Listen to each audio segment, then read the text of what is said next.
Kaya, dear brethren, turn your Bibles to 1 Samuel chapter 15. We will be using the whole chapter for our message this morning, but we are going to read from just portions of this chapter. Ipinagpapatuloy natin ang ating serye at ito yung huling character na ating titignan doon sa stories of deformation. So, we are going to look at King Saul this morning, a character from the Old Testament. So, let us read verse 1 to 9 first. 1 Samuel 15 verses 1 to 9. And Samuel said to Saul, "The Lord sent me to anoint you king over his people, Israel. Now therefore listen to the words of the Lord. Thus says the Lord of hosts, I have noted what Amalek did to Israel in opposing them on the way when they came up out of Egypt. Now go and strike Amalek and devote to destruction all that they have. Do not spare them, but kill both man and woman, and child and infant, ox and sheep, camel and donkey." So Saul summoned the people and numbered them in Telaim, 200,000 men on foot, and 10,000 men of Judah. And Saul came to the city of Amalek, and lay in wait in the valley. Then Saul said to the Kenites, "Go, depart, go down from among the Amalekites, lest I destroy you with them. For you showed kindness to all the people of Israel when they came up out of Egypt." So the Kenites departed from among the Amalekites. And Saul defeated the Amalekites from Havilah as far as Shur, which is east of Egypt. And he took Agag, the king of the Amalekites, alive, and devoted to destruction all the people with the edge of the sword. But Saul and the people spared Agag and the best of the sheep and of the oxen, and of the fattened calves and the lambs, and all that was good, and would not utterly destroy them. All that was despised and worthless they devoted to destruction. Verse 17 to 24. And Samuel said, "Though you are little in your own eyes, are you not the head of the tribes of Israel? The Lord anointed you king over Israel. And the Lord sent you on a mission and said, Go, devote to destruction the sinners, the Amalekites, and fight against them until they are consumed. Why then did you not obey the voice of the Lord? Why did you pounce on the spoil and do what was evil in the sight of the Lord?" And Saul said to Samuel, "I have obeyed the voice of the Lord. I have gone on the mission on which the Lord sent me. I have brought Agag, the king of Amalek, and I have devoted the Amalekites to destruction. But the people took of the spoil, sheep and oxen, the best of the things devoted to destruction, to sacrifice to the Lord your God in Gilgal." And Samuel said, "Has the Lord as great delight in burnt offerings and sacrifices as in obeying the voice of the Lord? Behold, to obey is better than sacrifice, and to listen than the fat of rams. For rebellion is the sin of divination, and presumption is as iniquity and idolatry. Because you have rejected the word of the Lord, He has also rejected you from being king." Saul said to Samuel, "I have sinned, for I have transgressed the commandment of the Lord and your words, because I feared the people and obeyed their voice." Verse 32 until the last verse. Then Samuel said, "Bring here to me Agag, the king of the Amalekites." And Agag came to him cheerfully. Agag said, "Surely the bitterness of death is past." And Samuel said, "As your sword has made women childless, so shall your mother be childless among women." And Samuel hacked Agag to pieces before the Lord in Gilgal. Then Samuel went to Ramah, and Saul went up to his house in Gibeah of Saul. And Samuel did not see Saul again until the day of his death.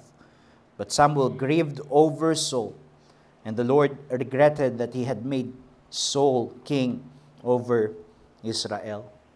This is the word of God. Let us seek His help as we come to this passage. Father, bless us with understanding coming from the Holy Spirit now as we seek to be edified by these reflections. Be with us as we ask this in Jesus' name. Amen. Dito ang makikita natin ay ang bahagi sa kasaysayan ng hari na si Saul, King Saul, who was the king before King David. And Saul's story actually began when Israel asked for a king like the nations. So makikita sa mga unang bahagi, specifically in chapter 8, when the people wanted a king for themselves.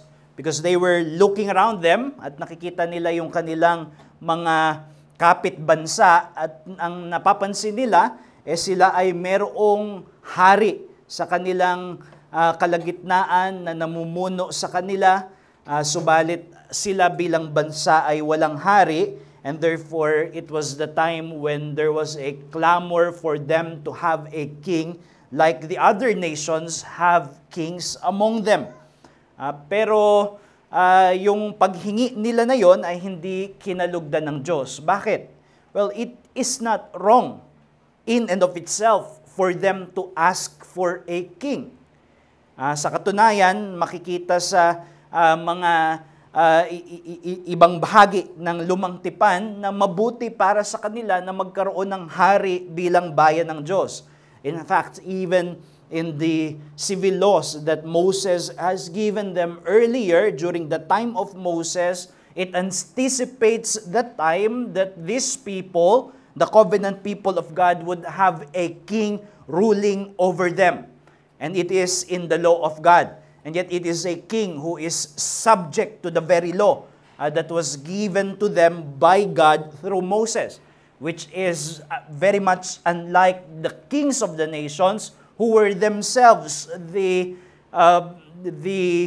giver of the law, tagabigay ng kautusan. Pero sa Lumang Tipan, sa ekonomiya ni Moses, yung kautusan ay ibinigay ng Diyos, kaya yung hari mismo ay nasa ilalim ng kautusan ng Diyos. In other words, it is God still who is king, and then there is an under king who would rule over the people as one under God. Yun ang disenyo ng Panginoon sa ibibigay na hari sa kanila. So it is not wrong for them to seek for a king, to aspire for a king, even as ancient as the promise given to Judah. The scepter will not depart from Judah. It anticipates that God will grant them a king. And when you look at the book of Judges, isa sa burden na gustong ipakita doon sa aklat ng mga hukom, the dark period of the history of Israel, kung saan ulit-ulit sila na nahuhulog sa kasalanan at pagrebelde sa Diyos at pagdadala ng Diyos sa kanila sa kahatulan. At balik-balik na nangyayari ito sa kasaysayan nila sa panahon ng mga hukom. And the reason that the narrator of the book of Judges has given why this is so is because during those days there was no king over Israel, and that everyone was doing whatever is right in their own eyes. In other words, this would stop kung magkakaroon lamang sila ng isang mabuting hari na mayroong matuwid na relasyon sa Diyos at mangunguna sa kanila as the representative of God over them and as the one who teaches them the ways of God and rules over them in righteousness and peace. It is not wrong for them to ask, to aspire for a king. But what is wrong is that they wanted a king because they were observing the nations. ang kanilang kahilingan sa 1 Samuel chapter 8 is that they would have a king just like the nations. But that is precisely what they are not. As God's covenant people, they are not like the other nations. Ibinukod sila ng Diyos upang makita ang kanilang kaibahan dahil sila ay merong kaugnayan sa Diyos ng tipan. Nevertheless, this was part of God's plan in order to teach them and to teach us His redemptive ways. And therefore, in some sense, God permitted that a king would be given to them prematurely. Sabi nga, di ba, be careful what you wish for. They wished for a king, just like the nations. And God told Samuel to give them what they want, to give them what they asked. But with a warning that they would get precisely what they asked for, which is a king just like the nations. You know, how terrible it was to have king patterned, to have a king patterned after those ancient tyrants. And that is precisely what they are going to receive. Pero wag nating i-interpret na pagkatapos ng 1 Samuel 8, pag sa 1 Samuel 9, makikita natin na pinili na si Saul to be king over God's people, that Saul was outrightly a corrupt person, and therefore at the outset, he demonstrated himself as an evil tyrant. Hindi ganon, di ba? Pag binasa natin. In fact, at the first encounters that we have with Saul in the scriptures, it seemed that he's a good guy. He wasn't outrightly corrupt at the start. Minsan mga kapatid, ganun yung nangyayari when we pick sin over God, there's a honeymoon period.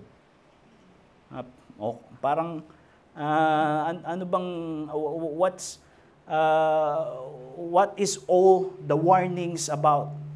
Na sin is bitter, sin is corrupting, everything seems so well. At sa mga una, nakita nila yung pagtatagumpay ni Saul, and that they celebrated Saul. There was no sign that he was a bad pick. But Saul first showed his true colors in chapter 13, kung saan makikita natin yung kanyang refusal to wait for Samuel to offer sacrifice for battle, and therefore he took the prerogative to himself that should belong only to a priest, and therefore he transgressed God's command in its first instance in chapter 13. Kailangan ng sakripisyo upang paboran ng Diyos yung kanilang battle, yung kanyang battle as a king. But Samuel was late, and therefore he took it upon himself to offer the sacrifice. And this is not right, because there must be a clear, at least at this point, a clear delineation of the role of the king and the priest. And this is where Samuel first announced the Lord's rejection of his dynasty. So we read in chapter 13, verse 14, if you turn to that passage, Samuel said to Saul, "But now your kingdom shall not continue." Ang tinutukoy dito ay yung kanyang dynasty. His dynasty will not continue. It is not going to be his son or his sons that's going to sit as a ruler over Israel. Rather, he is going to be replaced. The Lord has sought out a man after his own heart, and the Lord has commanded him to be prince over his people, because you have not kept what the Lord has commanded you. Ibig sabihin, yung kanyang dynasty is going to be replaced by another. And it is going to be the dynasty of David, the man of God's choosing, the man who is described as one who is after God's own heart. And it would be replacing not Saul, at least in chapter 13, but Saul's children, his dynasty. His kingdom will not continue. He will continue being a king, but his sons would not his name would not continue on being the family of kings. Pero pagdating natin dito sa chapter 15, in this chapter now, we find Saul disobeying God once more. He disobeyed God once more in this passage. And now it leads not only to the rejection of his dynasty, but the rejection of himself as king. Sinabi dito, the Lord has rejected you. Not only your kingdom, not only your dynasty, but you as a king over these people. The Lord has now rejected. He is going to be replaced. So what happened to Saul? He started out as an apparently good guy. He demonstrated humility when he first sought out Samuel in order to inquire of the missing flock of his fathers, demonstrating his readiness and willingness to listen to a man of God, and yet later on his life demonstrated a failure to hear the word or the voice of God from the same prophet that he first inquired that led to his kingship. So what explains the failure of Saul? Well, as we shall see, it was his inordinate desire to seek the approval and honor that comes from man rather than from God. So bakit pumalya si Saul? Dahil sa kanyang hangarin na makatagpo ng pabor at karangalan sa mata ng mga tao, imbis na matagpuan ang komendasyon na nanggagaling sa Panginoon. And I hope to demonstrate that, but let me first advance to you the message statement from this passage, that a perverse passion to please people is a poison to piety. A perverse passion to please people is a poison to piety. I hope madaling tandaan. Puro letter P. A perverse passion to please people is a poison to piety. And this is the story of King Saul. Sa verse 3, makikita natin that the Lord through Samuel commanded Saul that in his battle against this tribe that are called the Amalekites, he destroy all that they have. He destroy everything.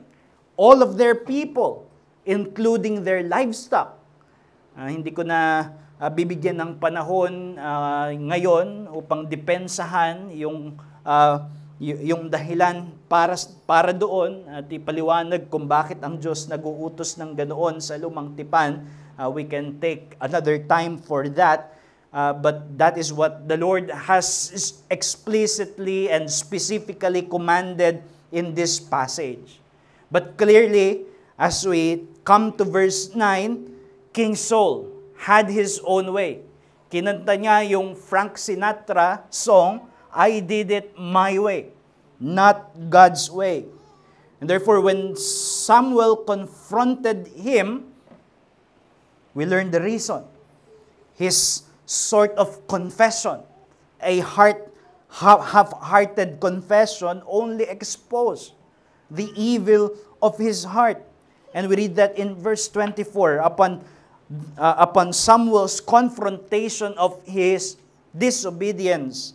Saul said to Samuel in verse 24, I have sinned, for I have transgressed the commandment of the Lord and your words, because I feared the people and obeyed their voice. So what explains his failure?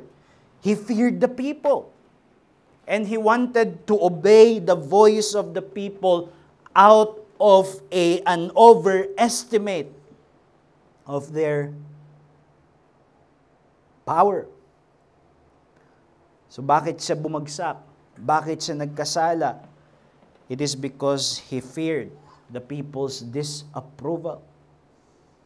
And what he failed to realize is that promotion and demotion belongs to the Lord. It belongs to Yahweh. And therefore, if there is anyone that is rightly to be feared, it is God. And yet, as one book about fear of men has said, fear of man happens when we think that people are big and God is small. And that is what happened here. He saw the people big and he saw God small.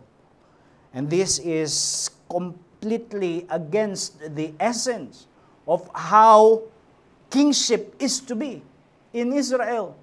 Kings are not to rule over as a tyrant, neither should they rule over Israel as those who are people's puppets, but they are to rule as those under the fear of the Lord and the law of God. Look at the reversal. Turn to chapter 12, verse 14. Chapter 12, verse 14. This is the time when Samuel addressed Saul in order to exhort him to be a good king, to be a king after the pattern of God's law and God's will.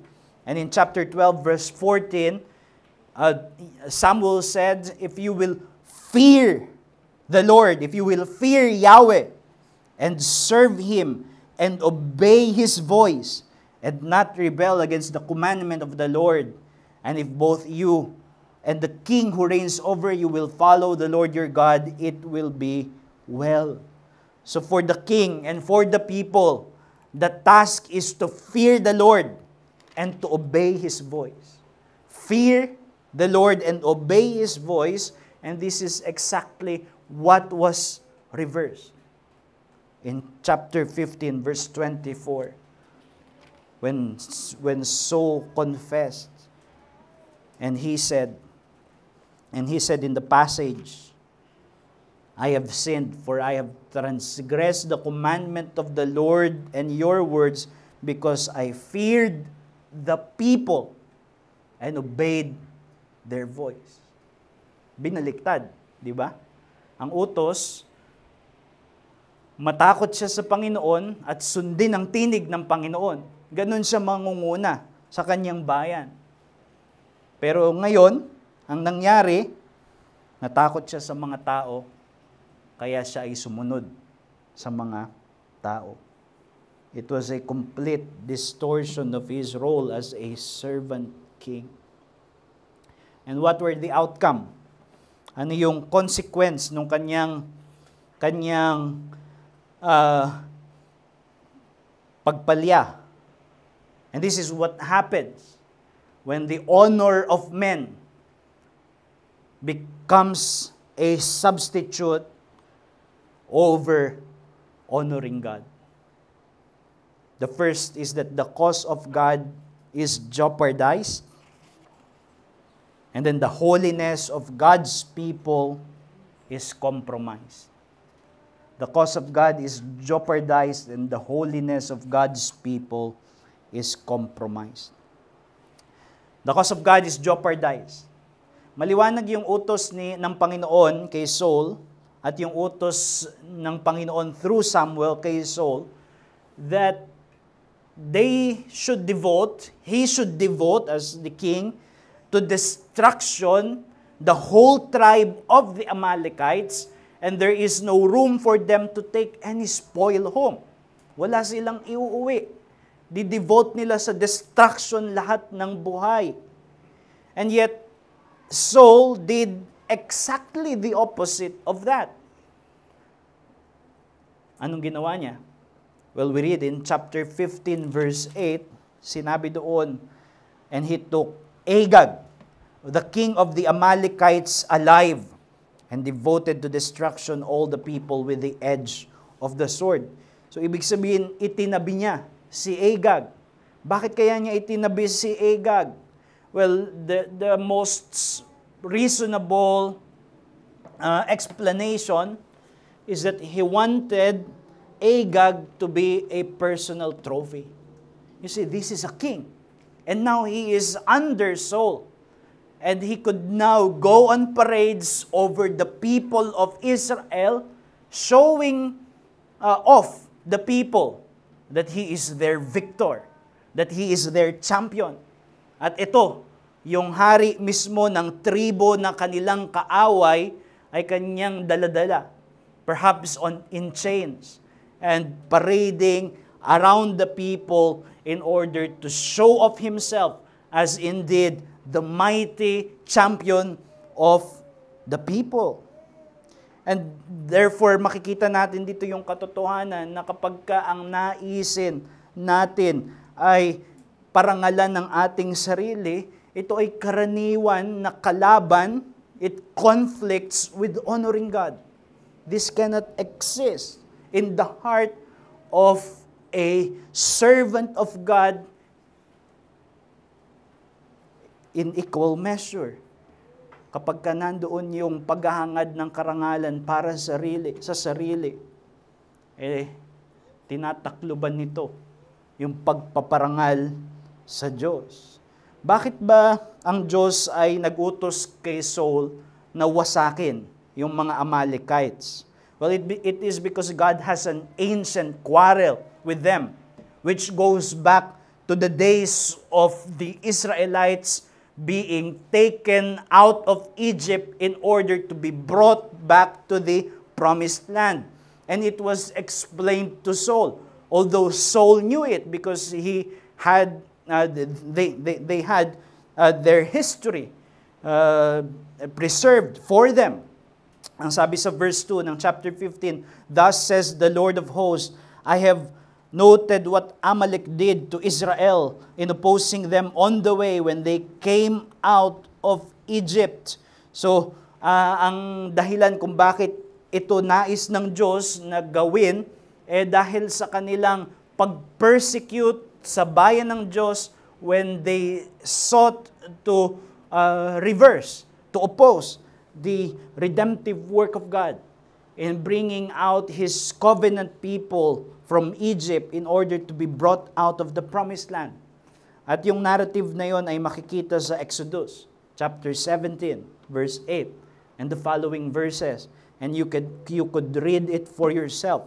But then, we have in the law of God, when He gave His instructions to these people that have covenanted with Him in Mount Sinai, in Deuteronomy 25, verse 18, sinabi doon, verse 17, "Remember what Amalek did to you on the way as you came out of Egypt, how he attacked you on the way when you were faint and weary, and cut off your tail, those who were lagging behind you, and he did not fear God." Bagamat ang Diyos ay inilabas niya yung kanyang bayan sa Ehipto, at they were traveling, and as they were traveling, they were faint and weak, meaning they were vulnerable. And Amalek, in his evil, sought to use this vulnerability in order to oppose and exploit these people. And that is why the Lord has promised, the Lord has sworn that there is going to be a vindication of Him, His work, and His people. And it is going to come. And in verse 19 it says, "Therefore, when the Lord your God has given you rest from all your enemies around you, in the land that the Lord your God is giving you for an inheritance to possess, You shall blot out the memory of Amalek from under heaven. You shall not forget. This was Deuteronomy. This was a command that the Lord has given His people even before their coming to the promised land. And therefore, sa panahon na nakikita nila yung mga Amalekites, palagi nilang nakikita because this was still an existing nation. From that point on, hanggang dito sa Samuel, kung binabasa nila yung kanilang kasulatan, they remember that God has an ancient quarrel with His people, that God has promised that judgment shall come upon these people. And now it falls to Saul to be the instrument to execute a long due judgment against the Amalekites. And in doing so, he will vindicate God, His honor, His word, and His people. But Saul failed. Why? Because he cared more about his own honor and glory over the honor of God and the vindication of His people.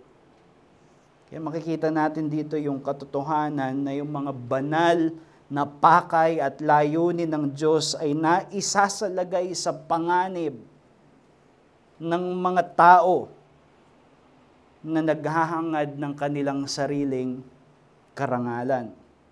God's holy causes is imperiled by those who are driven by self-promotion. And that is the heart of King Saul. And therefore, that is a heart that we need to seek to get out of our hearts. Kailangang alisin sa ating mga puso. Zeal for one's name can't coexist with zeal for God's name. Well, there is a right valuing of one's name.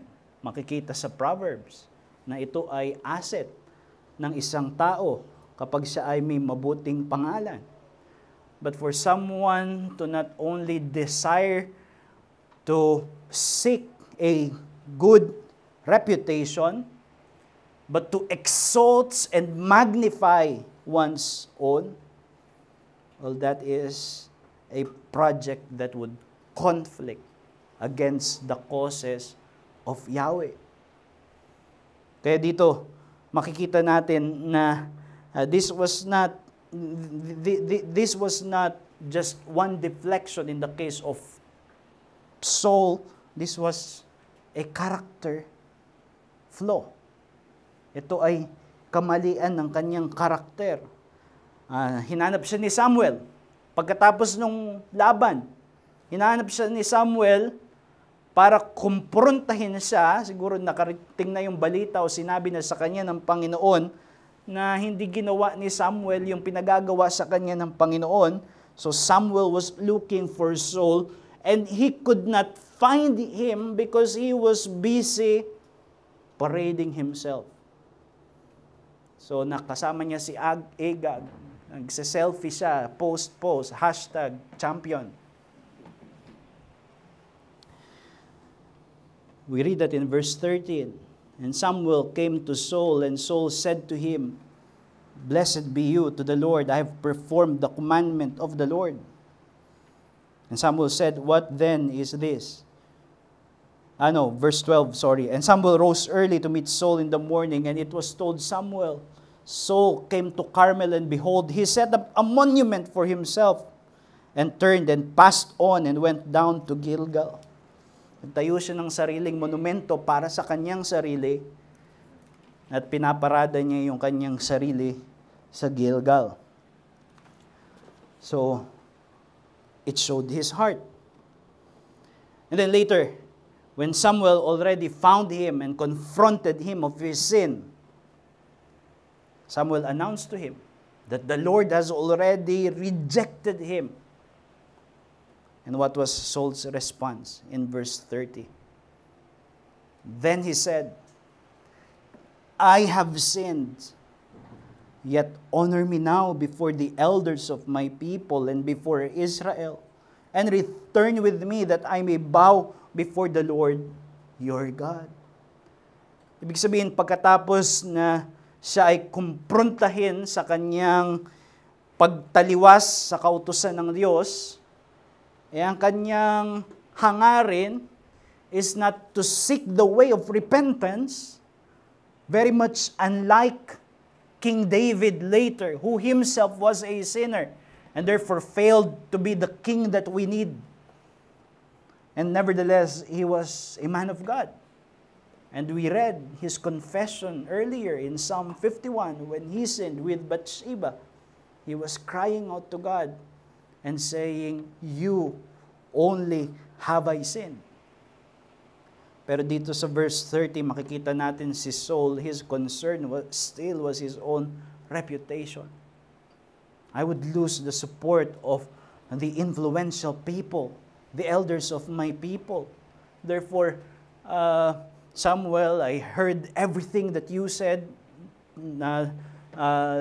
note taken, pero please, tulungan mo ko na i-repair yung aking reputasyon sa mga elders of my people, yung mga fathers ng mga clans ng Israel. He was a politician. He was not a man of God. Just like the other kings in their history. And therefore, he had no drive to finish the mission. He did not have the zeal, which was the character of those men of God who did what needed to be done, such as Phinehas and Samuel here now in this passage. So it fell to Samuel to complete it. And therefore we read in the last verses how Samuel, priest as he was, he hacked Agag to pieces. And if God's cause, brethren, is to be advanced in the church, in our homes, in our workplaces, and in our communities, let us pray to be this kind of people, not like so, but like those who are driven by zeal, not for personal glory, but for the honor of God's name. And therefore be ready even to lose men's approval, if that is what it takes in order to do what has to be done. To be driven by a greater name, to exalt a greater name which is not ours, but God's name. So that is the call for us, to nurture by grace a godly and burning zeal for the name of God. Sana naiintindihan natin yun, no? Na meron yung puso na ang hangarin ay makita ang Diyos na natatanghal. At yung kanyang mga layunin na sumusulong. That must be our heart. And just to take one application of this, well, such zeal is incubated in prayer. Sa panalangin, nilulukuban at pinalalago yung ganoong uri ng paghahangad ng Diyos ay maluwalhati. We need to learn to pray that prayer as Jesus has instructed us to pray. Our Father who art in heaven, what is the first petition? Hallowed be your name. That is the first petition. Hallowed be your name. May your name becomes more holy, separated, unique, and magnified above all rest. That is the first of our prayers. And when we are praying as such, then the Lord also communicates to our hearts such desire. Pero usually, pag nagpe-pray tayo, talon agad tayo sa give us this day our daily bread. Which is still a prayer. But we must learn to pray, hallowed be your name. Let us strive for a compelling passion for God's glory that would make us more and more self-forgetful. To forget ourselves. And the cause of God is only safe in the hands of such people. Nawa, likain tayo ng Panginoon sa kanyang biyaya as that. Kagaya ni Whitefield, di ba? Ginagamit ko palagi yung kanyang example when he separated from the Wesley brothers in order to not stir up division among the Methodist Church. And they were telling him, mawawala yung reputasyon mo as founder of the Methodist Church. And as someone who, I have been baptized in a Methodist Church, at yung side ng aking father ay mga Methodista, they only recognize the Wesley brothers as the founder of Methodism. And that has happened. He was erased. And yet, Whitefield said, let the name of Whitefield perish, but Christ be glorified. So hayaan mo ang pangalan ni Whitefield magunaw, mawala, masira. Basta ang pangalan ni Jesus may tanghal. And such zeal for God's name is born out in the closet, in prayer. Because there is one recorded prayer of Whitefield where he said, God, give me a deep humility, a well-guided zeal, a burning love, and a single eye. And then let men or devils do their worst. Sana yun yung pinanalangin ni King Saul. But that was not his heart. So the cause of God was jeopardized. And then, secondly, and shortly, the holiness of God's people compromised. Si Saul yung hari. And the people were looking up to him because that was the design. Diba? In the book of Judges, everyone was doing whatever was right in their own eyes because they did not have a king. So if there is a king, he becomes an example. His rule should mediate the rule of God. But because Saul compromised, he endorsed a religion, a corrupting religion that places outward rituals over submission and complete obedience to God. Na parang mas mahalaga yung panlabas kaysa yung pagsunod sa Diyos. And this is half-hearted religion. The religion that Saul promoted over the people. Ito kasi yung natural sa puso ng mga tao. Maging dito sa passage na ito, the people were willing to obey God to the extent that it is not going to cost. They are ready to obey, pero hanggang dito lang, pag walang cost. Tingnan ninyo yung verse 9. But Saul and the people spared Agag and the best of the sheep and of the oxen and of the fattened calves and the lambs and all that was good, and would not utterly destroy them. All that was despised and worthless, they devoted to destruction. So, yes, i-destroy namin, sabi ng Panginoon, i-destroy namin, pero hanggang dun lang sa kaya namin. If it seems to be too pricey, if obedience seems to be too costly, Well, that's where we draw the line. So the people were asking Saul to draw the line, and Saul drew the line there.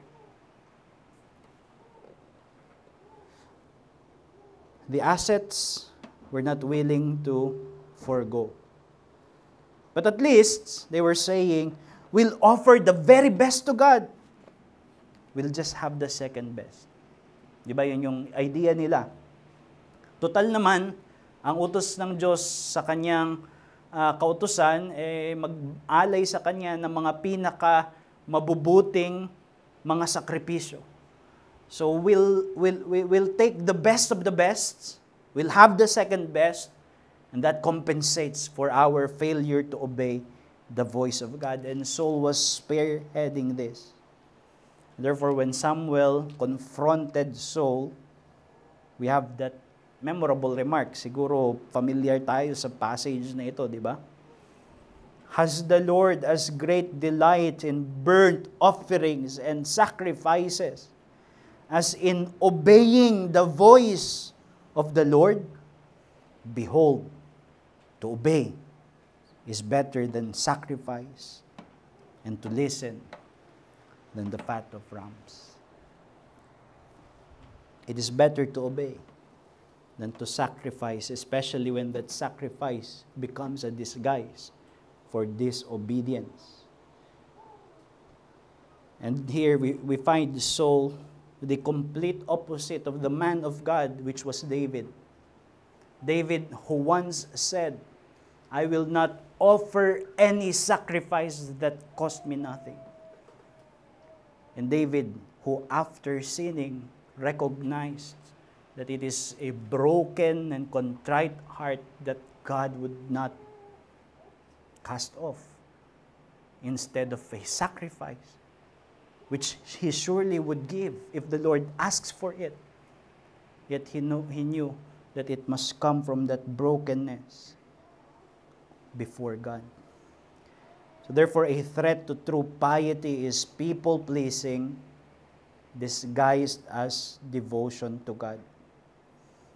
Ito yung kasalanan ni Saul. At mag-ingat tayo dahil ito'y kasalanan na pwede rin namanahan sa puso natin. In fact, we have a case of this. An apostle of Jesus Christ Himself giving in to the pressure of men's approval and therefore compromising the very message of the gospel. Kilala niyo ba yon? Si Peter. You can turn there in Galatians chapter 2. Galatians chapter 2 verse 11 to 14. For I would have you know, brothers, that the gospel that was preached by me, chapter 2 verse 14, 11 to 14. But when Cephas, that's Peter, came to Antioch, I opposed him to his face, Paul said, because he stood condemned. For before certain men came from James, he was eating with the Gentiles. But when they came, he drew back and separated himself, fearing the circumcision party. Kita nyo, as a leader of a community, as an apostle of Jesus Christ Himself, he acted out of step with the gospel. Kumakain siya kasama ng mga hentil na mga bagay na natutunan niya siguro sa Acts 10, pinilinis na ng Panginoon at pwede nang kainin. May baboy siguro at kung ano man. Tapos ang kasama niya sa hapag ay mga hindi tuli. Tapos dumating yung mga circumcision Christians na nagsasabing, yes, kay Kristo na tayo, justification by faith alone, pero kailangan mo ng circumcision. Para fully ma-welcome ka sa community ng Diyos. And Peter disagreed with that.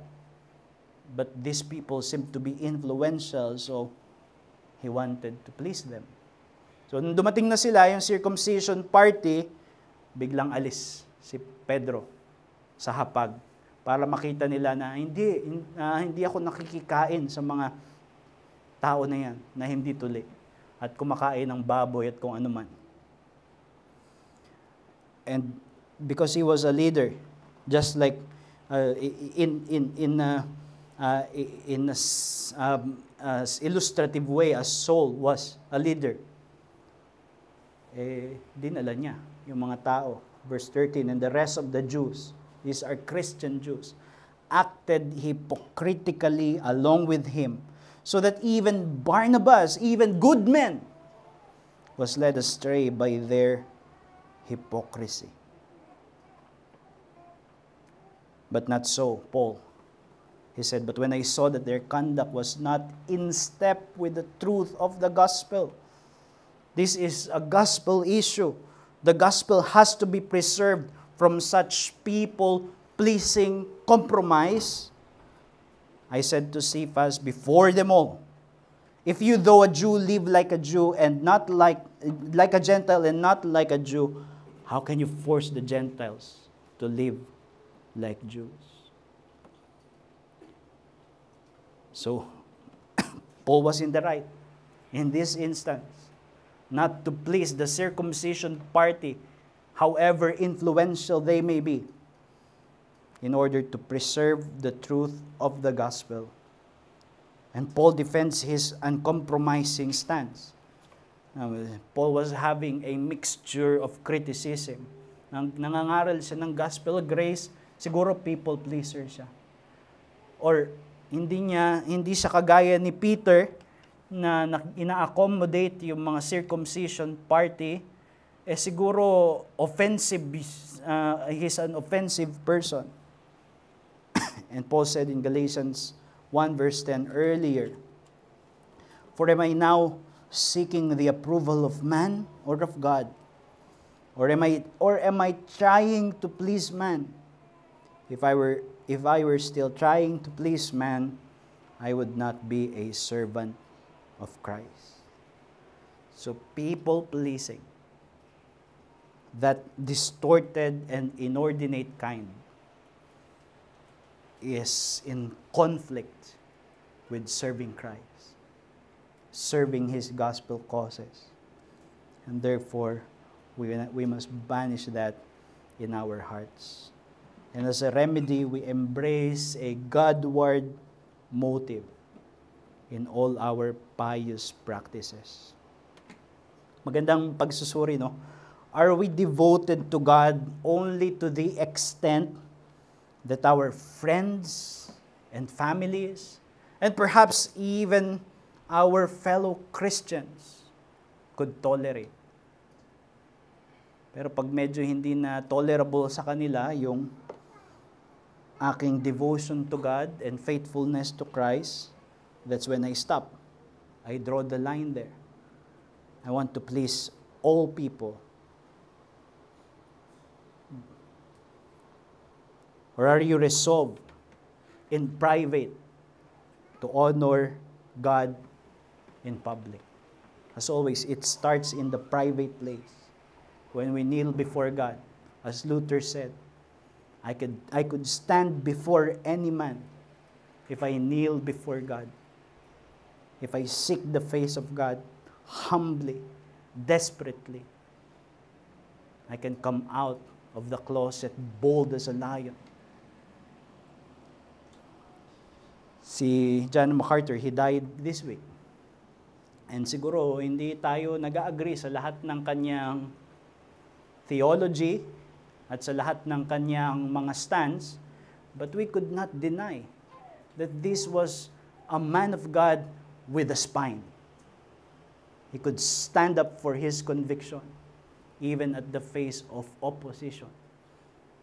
I think the last one that he did so courageously, kahit na siguro nagdi-disagree kayo sa stance niya, but you could deny the courage when he stood even before the federal state in order to keep worshiping as a church when the state was prohibiting it.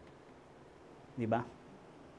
And he drew flags because of that from fellow Christians, from the people of the world, but he remained standing in his conviction. Hanggang sa dulo, ganoon yung kanyang buhay.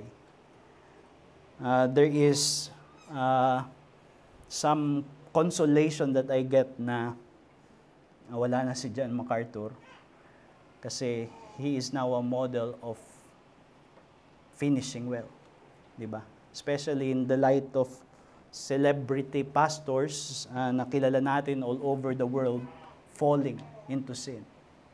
So there is now one who is included in the cloud of witnesses. Pero it shows us that this is what is needed. Courageous conviction to advance the cause of God. Now to end, nagpapasalamat tayo na hindi natin kailangan na maging hari ng ating mga sariling buhay. We praise God for our King, the Lord Jesus Christ. He is the King in order for us to do not what is right before our own eyes, but to follow in His footsteps as our champion of our salvation and the Lord of our life. And we praise God that He is completely the opposite of Saul. He wasn't seeking kingly parades and men's approval and honor in the world. In fact, the only parade that he got was the parade that brought him to the cross. And he was carrying the cross and people were frowning their eyes and scoffing at him and spitting. And yet he was doing that, as Philippians chapter 2 has said, in obedience to the Father. He rendered perfect obedience to God, even at the face of opposition and disapproval of men. And he sustained a religion that is pure and undefiled by the pressure of human approval. In fact, even his enemies saw.